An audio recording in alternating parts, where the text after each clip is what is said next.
Two army units, one British and one German, arrive in Italy. They are to fight each other face to face in one of the biggest and most controversial battles of the Second World War. We were all glad to get away from there. The whole division was never the same anymore after that. We were robbed of the best thing in life, our youth. And that's what we lost. These are some of the true stories of that fight, told by the men of both sides who took part in this extraordinary 5-month conflict. Described as an act of insanity, it became known as the Battle of Monte Cassino.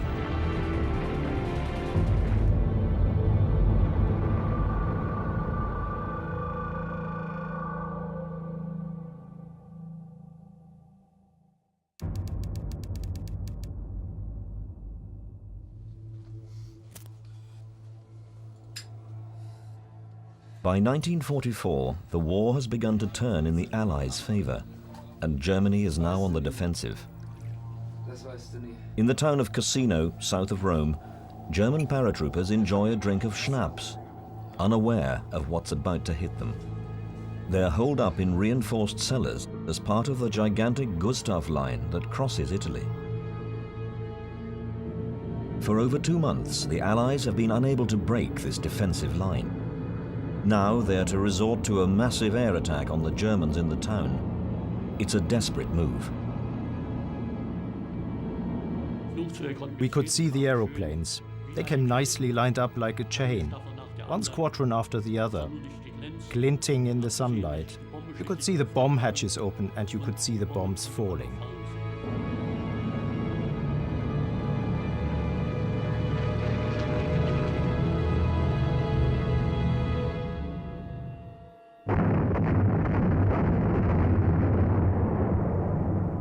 For over 3 hours, Allied bombers drop 1,000 tons of bombs on the town of Cassino and the German paratroopers inside.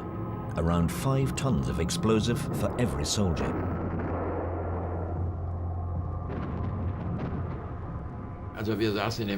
We sat in the cellar.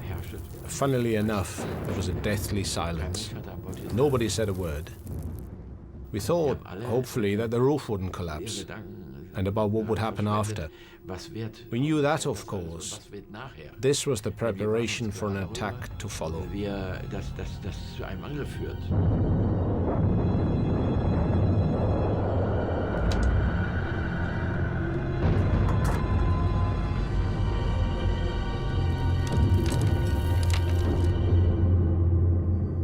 In reality, the bombing reduced the town to a mass of craters, making it easier for the German paratroopers to defend.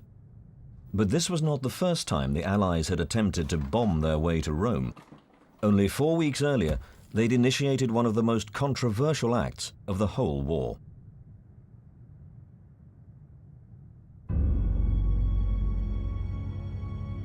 The battlefield was the town of Cassino and the hills that tower above it.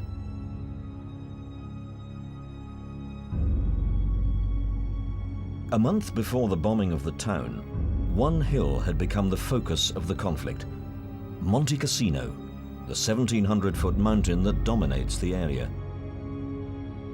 The Allies had become fixated by the mountain and the Benedictine monastery that crowns the summit. This imposing complex was the foremost monastery in Europe,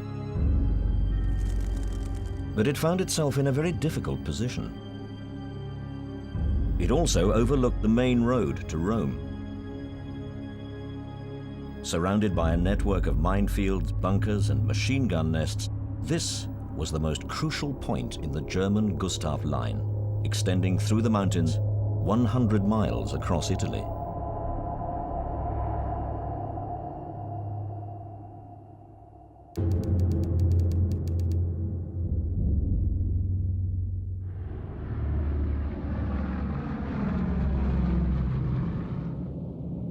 Frustrated by the strength of these German defenses, the Allies have resorted to a simple but devastating solution.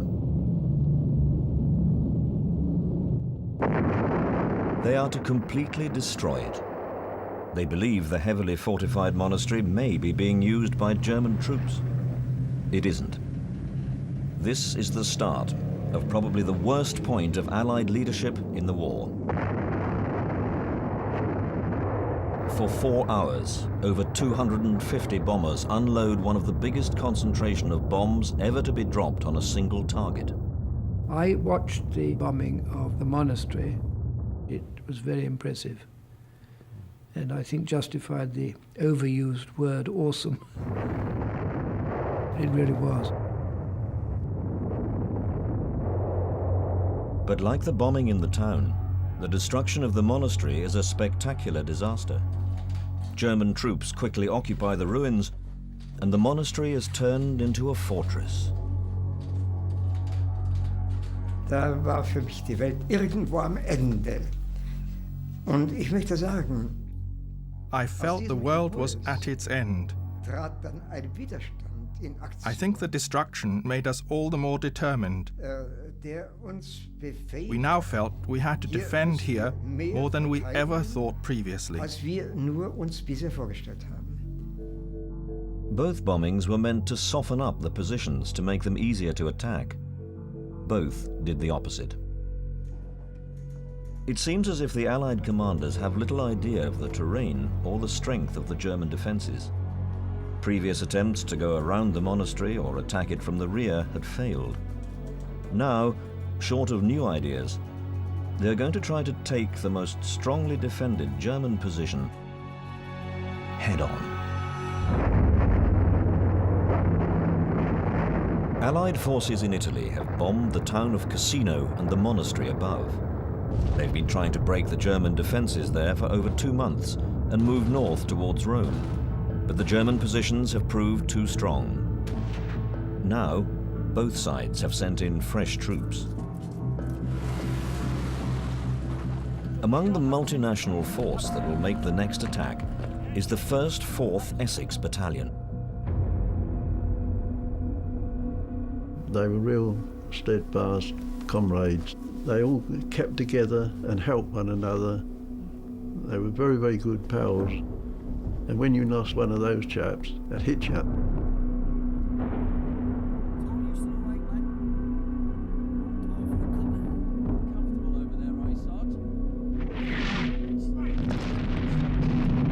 Unlike many other fighting units, most of the men of the Essex Battalion had signed up well before the war began.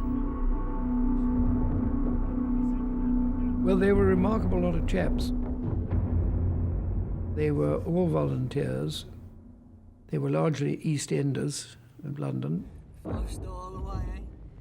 There was B Company, they were called Swedes, Swedebashers. They were rural people and fishermen and longshoremen. There was tremendous comradeship. Having served together for at least 5 years, the Essex Battalion, now settled in rock shelters near the town, had become one of the most seasoned fighting units in the British Army. But they had never been in such a difficult position as this before. We kept on hearing about this place called Cassino. We thought, oh, little Billy's never heard of it, you know, and we thought, oh, they should soon take that. When we saw what was in front of us, we thought that'd be a hopeless task.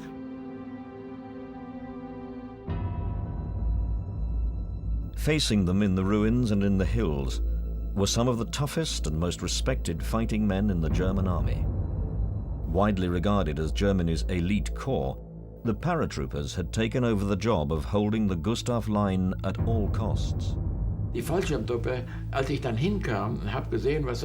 I came to the Paras, I saw what sort of men they were. They didn't give way, they didn't waver. Where they were put, they stood. They had an incredible attitude, cold-blooded.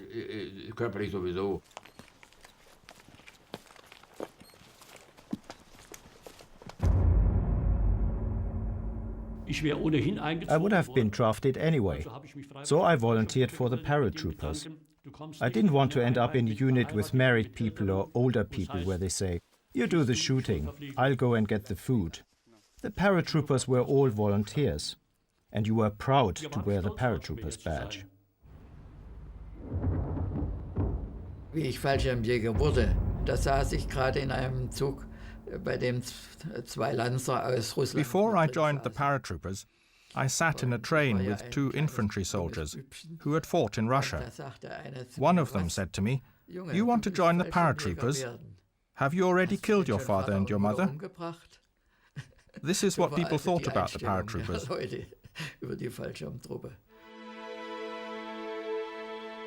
Early 1944 is a crucial time in the war for both sides. Germany has lost North Africa, and the campaign against Russia is collapsing. The US has joined the war in Europe, and the Allies are planning the attack in France that will soon be known as D-Day. Meanwhile, Churchill has persuaded a reluctant America to take part in an attack up through Italy, what he described as the soft underbelly of Europe. It's anything but. And the Americans now believe they've been duped by the British into a hellish sideshow.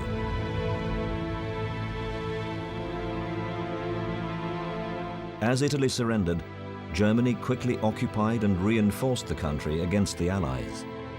And the Gustav Line is proving to be their most effective defensive position, the line the Allies cannot cross. Both sides know that a much bigger Allied attack is brewing in Northern Europe, and the outcome of this battle could have far-reaching consequences. Hitler hoped that a successful defense in Italy would mean that the Allies would think twice about D-Day. For the Allies, this is the biggest combined attack they've mounted so far, and their greatest test.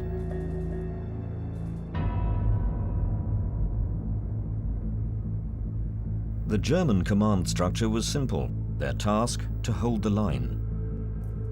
In contrast, the Allies had a complex multinational chain of command, with over a dozen different nations involved, and much disagreement.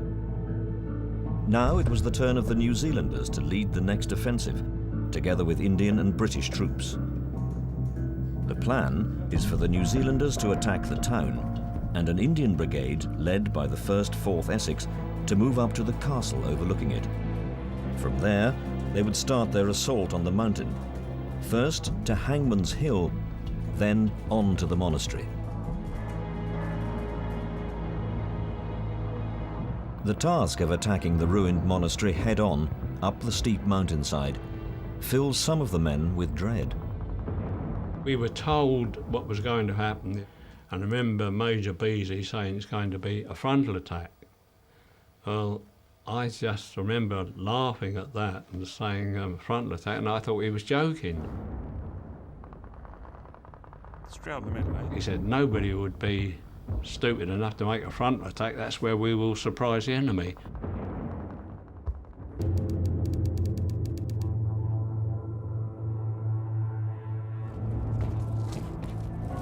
Despite many misgivings, the plan goes ahead.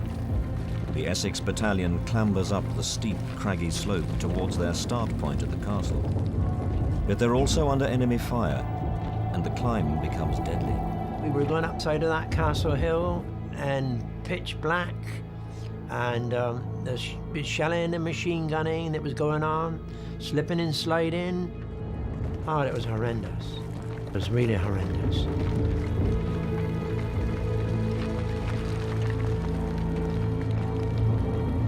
The New Zealand engineers laid white tapes for us to follow.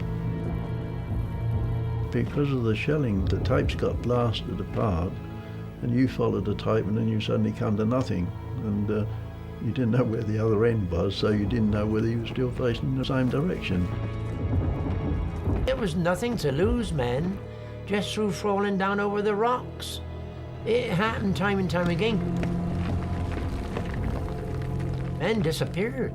In the total dark, it was so sheer down over this side.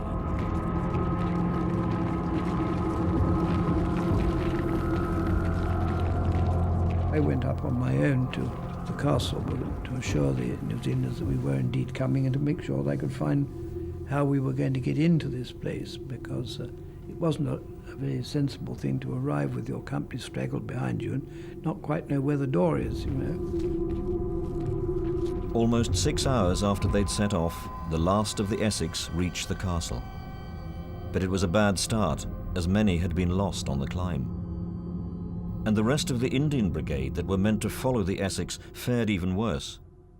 2 companies have become hopelessly lost, a third is pinned down by German fire, and a Gurkha company has simply disappeared into the dark. We got into the castle. There were, I think, half a dozen or so New Zealanders standing guard over about the same number of prisoners. And they said, "What's taken you so long, Cobber?" We told him, and they said, "Well, here's your castle, don't lose it."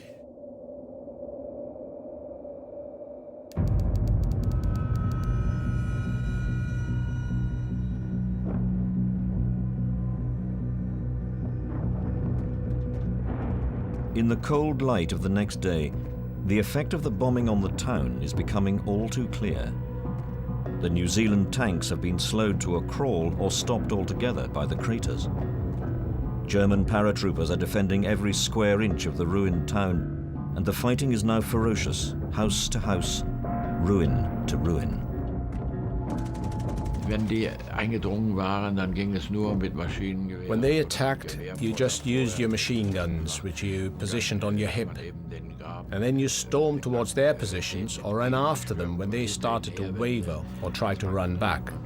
It was a terrible business. The fighting in the town was extremely close.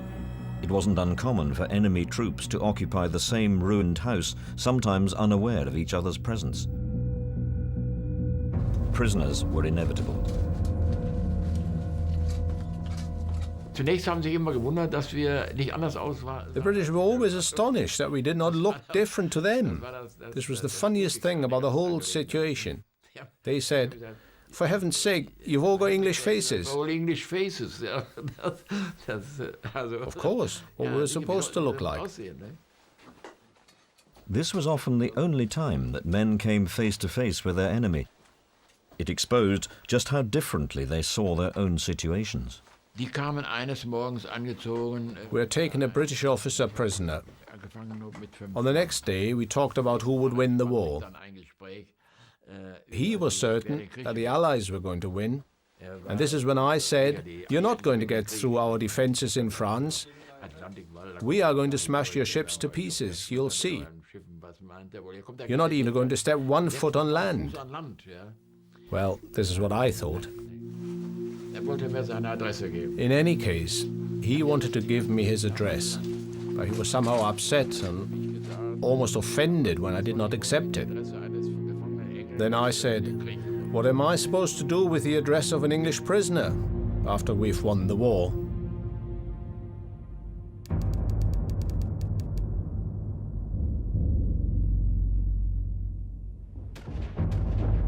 After 2 days of fighting, the Germans have now halted the attack on almost every front. They've worked out the Allies' plan. It's now increasingly clear that in this battle, one battered pile of stones is becoming more important than all the others. The Allies' weak point is the castle.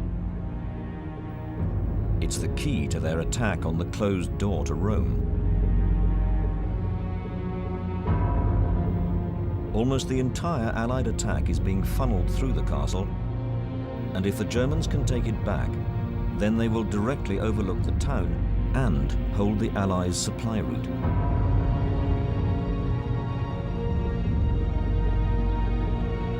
The attack on Monte Cassino will therefore be doomed.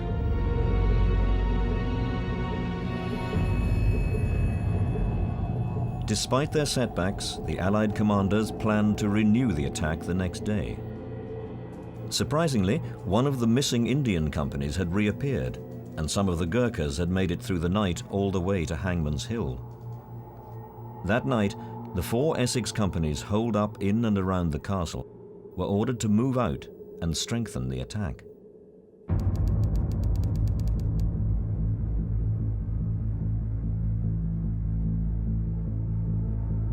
The Essex men prepared to leave the castle and begin the attack on the hills above.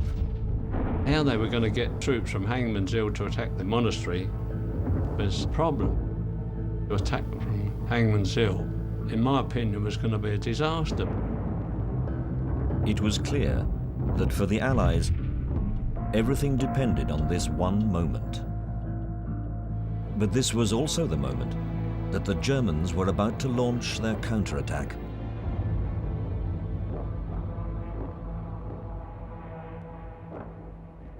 Ich glaube, das war vor dem Angriff auf Roccananula. I think before the attack on Castle Hill, we all had something to eat and everybody was given another bottle of schnapps. We didn't drink the entire bottle, but we had a good gulp. And the effect was that you felt a bit happier afterwards. It's like the saying, a real hero is a drunk or an idiot. Oder ein Idiot, so sagt man immer. Now the first of the Essex companies are moving up towards Hangman's Hill and the monastery beyond. At the same time, paratroopers are carefully moving down the same slope to attack the castle. Neither is expecting to find the other in their path. We made our way forward to Hangman's Hill. I think we'd only gone about half an hour, and we heard voices.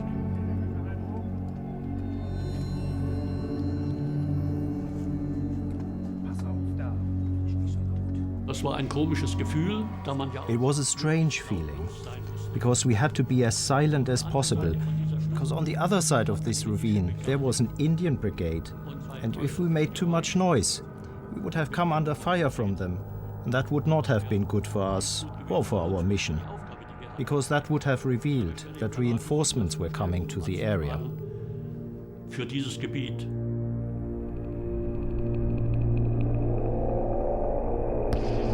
Somebody fired a very light, and that showed up the numbers that were coming down from Monastery Hill.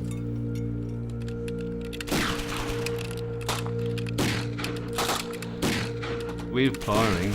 Then I remember my rifle being jammed on about 3 rounds, and it jammed. I couldn't use it, and I thought I'll have to make my way somewhere else. It's still pitch black, and as I came, this grenade came over.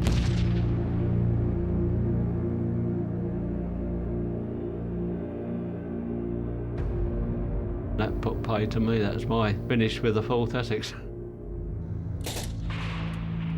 The Allies had started a new attack on German defences at Monte Cassino in Italy. But just as the Essex Battalion led the move up the mountain, they were hit by a strong counterattack. Now the paratroopers fight on towards the castle, occupied by the rest of the Essex men. About half a dozen chaps came running back down the hill and told us that the Germans were on their way to attack us. Very shortly afterwards, considerable fire swept the area from various directions. Ich war MG-Schütze, hatte mein MG und mein... I was a machine gunner, and I had my second gunner with me who carried the ammunition, and we ran and fired. Ja, das man hört nur Maschinengewehr und Schüsse und so weiter. You only heard machine guns and shooting. And of course you could also hear screams and shouting. Not just machine gun fire. Dauernd Trommelfeuer. As the German counterattack continues towards the castle, many wounded are left behind, in enemy territory. Dawn started breaking. My left arm was in tatters really, the leg and chin, and I was losing blood and feeling a bit faint. And I see the troops come down and make their way towards the castle. And I thought, I daren't move. The best way is to act as a dead body. It seemed to me ages that I was lying there, but I knew I had to have immediate treatment. I saw 2 German stretcher bearers come along and asked for help. A German stretcher bearer tied a tourniquet in the arm and a splint on the leg and put a bandage around the chin. We'd done a good job.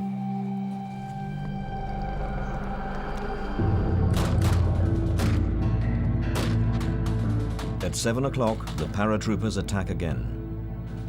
But this time, the Indian Brigade headquarters on the next hill is ready. The Germans run straight into a wall of machine gun fire.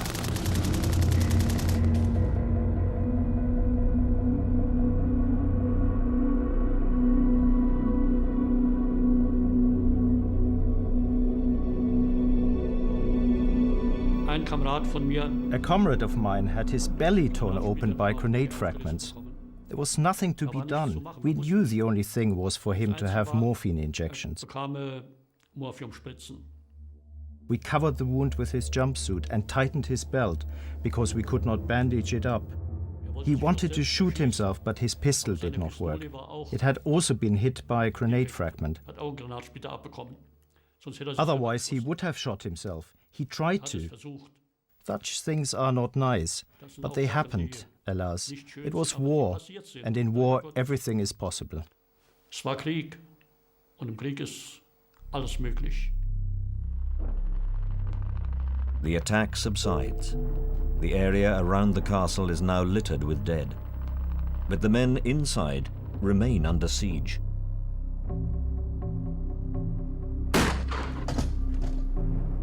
The German snipers were very, very good. And there was one who got a beeline through a crack in the wall, and he didn't miss many shots. He fired at one of the Bren gunners. They killed him. Another man then came forward as a volunteer and said he'd take over.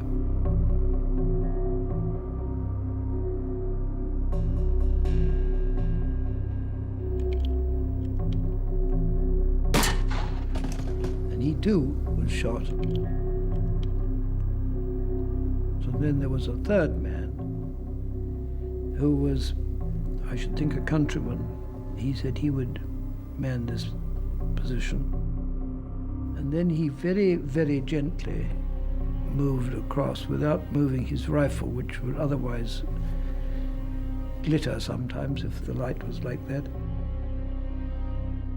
And he waited for the other sniper he was looking at to make the false move.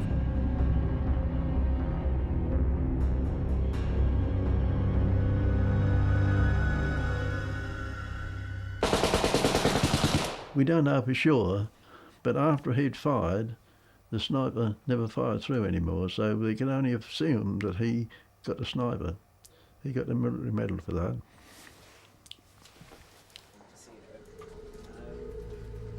The Allies need to regain control of the area in front of the castle if the attack is to continue. The commanders send orders for the remaining men inside to move out and help. The men on the ground see the situation very differently. I felt this was a mistake because the castle was without any doubt the most important piece of ground in the battle at that time. So I got on to battalion headquarters and put forward my views on this, and they accepted that was the right thing to do. Major Beckett decided that he would use all the troops that were left to make it a strong point. Later in the morning, another attack is made on the castle, but now with little chance of success. The German assaults seem increasingly suicidal. Out of the 200 men who began the counterattack, only 40 now remain. We came as far as the lower hairpin bend, and there we encountered heavy fire from the ruins of the castle and realized that we could not reach the castle with so few men. The Essex are also in a bad state. Major Beckett is now the only officer left in the castle. One of our soldiers had been wounded outside the castle, and I went out with the Red Cross flag. Nobody attempted to shoot me. When we got this chap back into the castle, I stood up and, I suppose somewhat theatrically, saluted the people up the hill, because it's, I suppose, a form of thank you.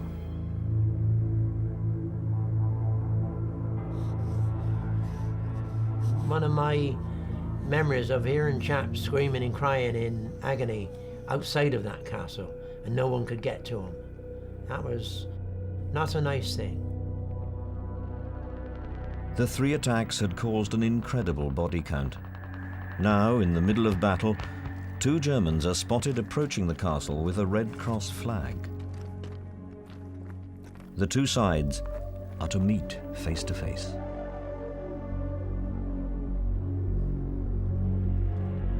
Firing died down, and there was a very great German come up, smoking a cigar, waving a flag. He come right up to the courtyard. We want a truce to bury our dead and so forth.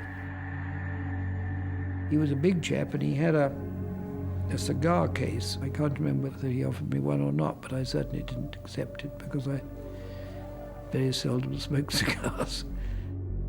They got so many wounded outside their own positions that they wanted to collect them in. Major Beckett, he got through to battalion headquarters. Thank you. It was no more of a surprise than all the other surprises we'd had. It was not something I'd experienced before, but there were certainly a lot of bodies to be moved. An armistice is arranged, and after days of intense and bloody warfare, a peace descends in the area around the castle. It took a while to get used to. Without grenades and explosions, this was a real surprise because we hadn't had that for days. We'd had uninterrupted firing, and the banks were part of that. It didn't matter what she was picking up, with that German, Indian, New Zealand or English, whatever, it didn't matter. If it was a wounded person, they picked them up and brought them back into the castle. And the Germans went back, and they done the same in their own area. The Germans were very good. They were out there trying to get the casualties out, same as we were. One Jerry helped me a lot. He helped me, he could speak English, and he helped me put them on a stretcher, and we got them back inside the castle. Some of the stretcher bearers were weak too. Sometimes they had to carry wounded over rocks and steep descents, all roped up. They stopped where we were, put down the stretchers, and we exchanged cigarettes.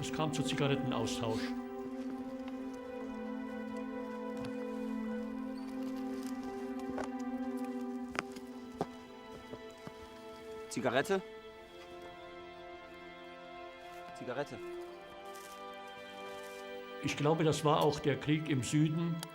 I think that the war in the south against the English and the American units was, I would say, not really hate. He was the enemy. Everyone had to do their duty. He was on his side of the front, we were on our side. And I think the suffering was the same.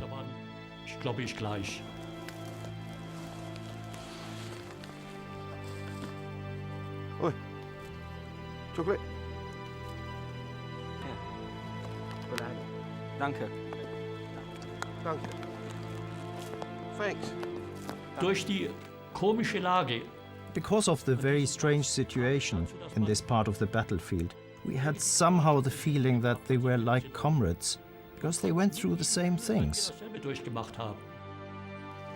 Part of the whole curious experience of being in combat was you could have an intimate relationship with your enemies under certain circumstances, and at another time you could quite cheerfully shoot them. It was a conundrum because the human side kept coming through. After half hour it just stopped. There was a shell went over. I think it was one of our 25-pounders, because it started off again, and we're back to square one till the end of it. As the truce came to an abrupt end, both sides withdrew to their previous positions and back to the gory business at hand.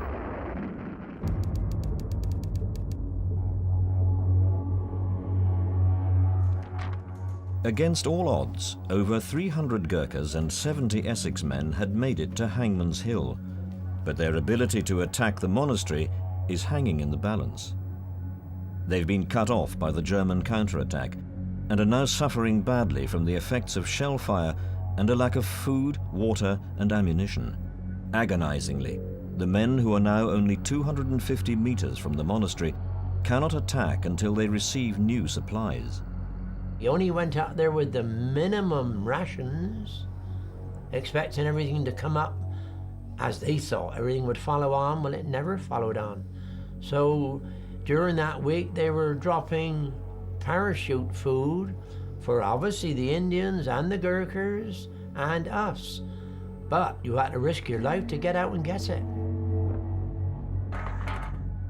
And a lot of the time, you found that what you did retrieve was chapatis for the Indians, which wasn't our type of food. See these things coming down, and we thought that, well, I did, I thought they were bombs coming down, but they were containers with supplies of food in. But there was hardly any of them fell in the Gurkha position. They nearly all fell in the German positions.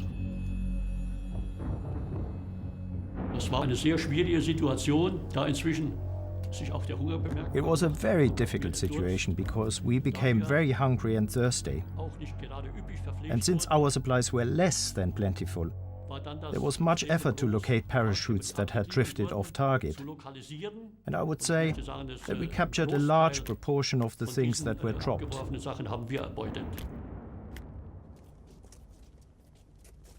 Sleep you were very short of. One would sleep and one would stay awake, but it was jolly difficult. And sometimes when tragedies occurred, both of them had been dozing, and they were awakened when a grenade landed in their hull and finished them both off. And that did happen. There was no question of sleep. We slept a few minutes at a time, but always with your finger on the trigger. The slightest noise you woke up again.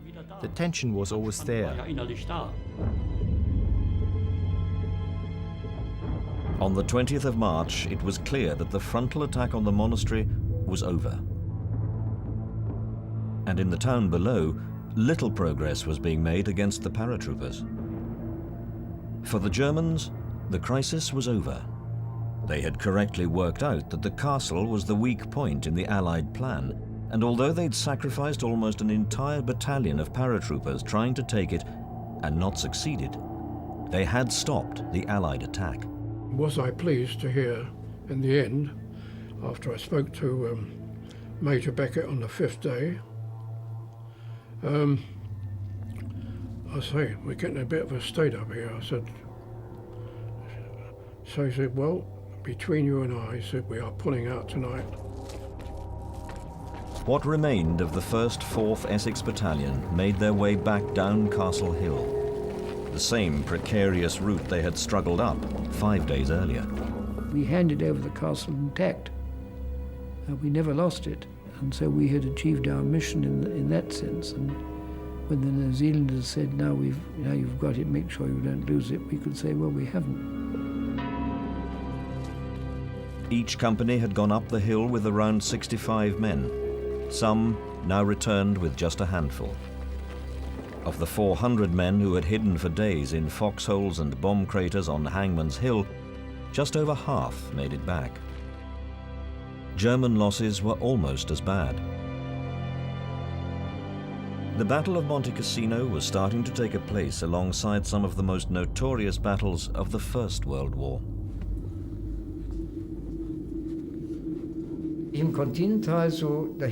Once, while I was crawling around on the ground, I found a book, a German book. I read the text, and it said, there are two forces in the world. One is the spirit, and the other one is the sword. But never has the sword prevailed over the spirit.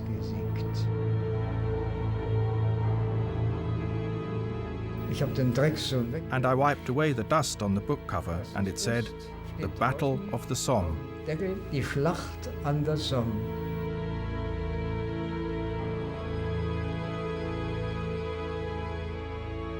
The Gustav Line had held, for now, but the biggest battle was still to come.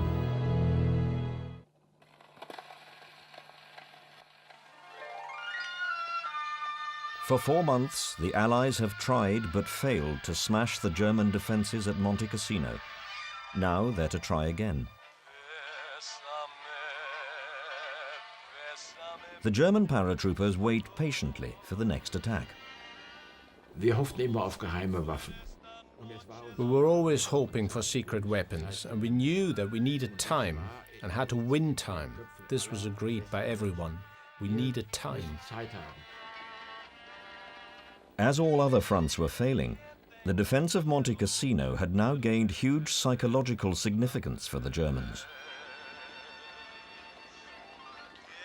Zu diesem Grammophon hatten wir 2 Schallplatten. Und diese 2 Platten waren... We had a gramophone, but we had only 2 songs. One of the songs was called Besame Mucho. Diese beiden Platten haben wir Tag und Nacht. We would continuously wind the gramophone up and play the record again and again. Und abgespielt.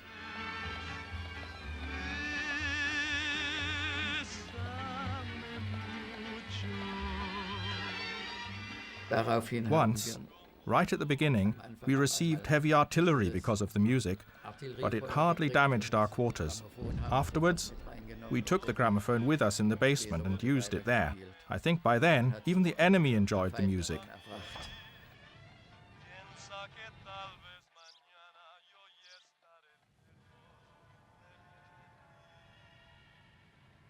May the 11th, 1944. The regular shelling has almost stopped, and an eerie silence has fallen over the valley and the hill of Monte Cassino. Auf einmal war alles ruhig. Everything was quiet. There was no artillery, no fire, nothing at all. You knew that something was about to happen. You could practically feel it. The 4 exhausted German divisions defending the Gustav Line are completely unaware of the 13 divisions that have now been secretly built up against them.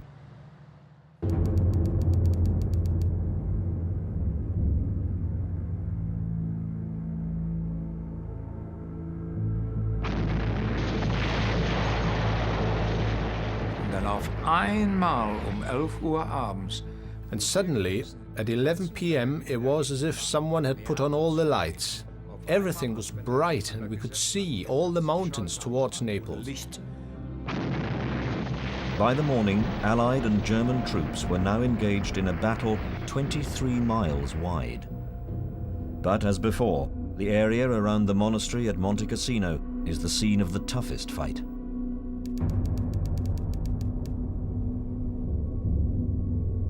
After 3 days of fighting, 1,500 paratroopers are still holding the ground around the monastery against tens of thousands of Polish troops. But during the evening of May the 16th, it becomes clear to the German command that Allied successes elsewhere on the line mean the monastery will soon be surrounded. The order is given for the paratroopers to withdraw. Das kann gar nicht sein. Wir können uns doch nicht... That can't be. We can't withdraw. Withdrawal, that's a sign of weakness. We have to stand here against the enemy. A withdrawal, that was like a lost battle.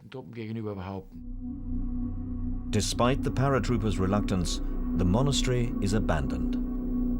4,000 Poles have become casualties in their bid to take Monte Cassino, but when the attackers reach the summit, they find only wounded men. We didn't know at first who entered the monastery. All of them had the same uniforms. When they entered, we figured out that they were Poles, and naturally we were not too pleased about that. We thought that they may want to take revenge on us. However, we talked with them, and they treated us quite well. Die haben uns ganz gut behandelt.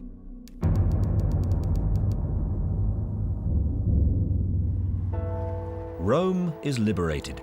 The Gustav Line is broken and the Battle of Monte Cassino is over. But it now seems a hollow victory.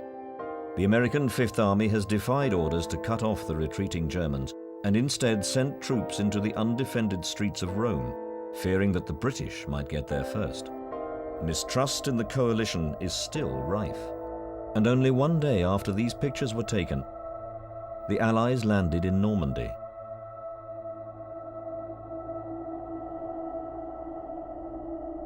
The eventual success at Monte Cassino was completely overshadowed by D-Day.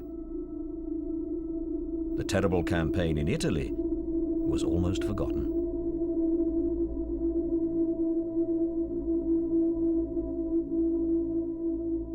We went back in late May after the Poles had taken it. We were offered, whoever wanted to go back to Hangman's Hill to find your own comrades, because no one knew who was killed, whether they'd been taken prisoner. I mean, on both sides, the Germans or us, no one knew who was what. I think we had to cut lots for it because they couldn't take too many, but I went back up over there again, out onto Hangman's Hill, and they were there, lying there, rotting away still. And that's what I used to always think. Poor men rotting away. It's terrible. The battle at Monte Cassino was one of the worst of the war. At times, losses were similar in scale to the battles of Stalingrad and the First World War. Lessons must have been learned from the mistakes made here, but it was at a high cost.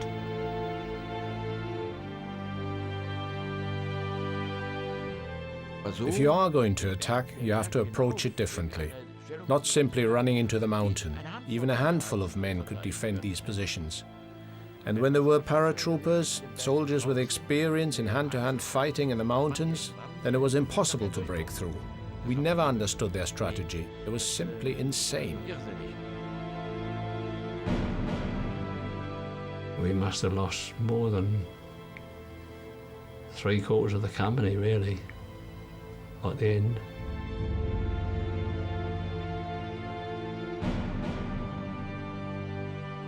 The Battle of Cassino changed me. We went through things that in the normal way no human being can go through or has to go through, thank God.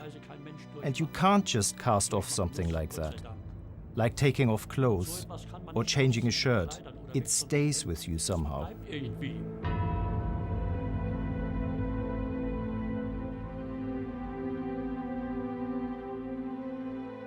You went back to the little hole where you started from.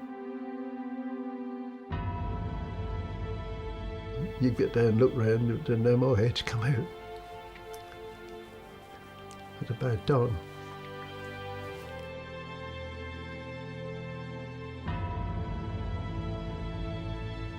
After we got back there and sorted ourselves out and collected as many people as you could and realised just how many casualties you'd had, we were all glad to get away from there.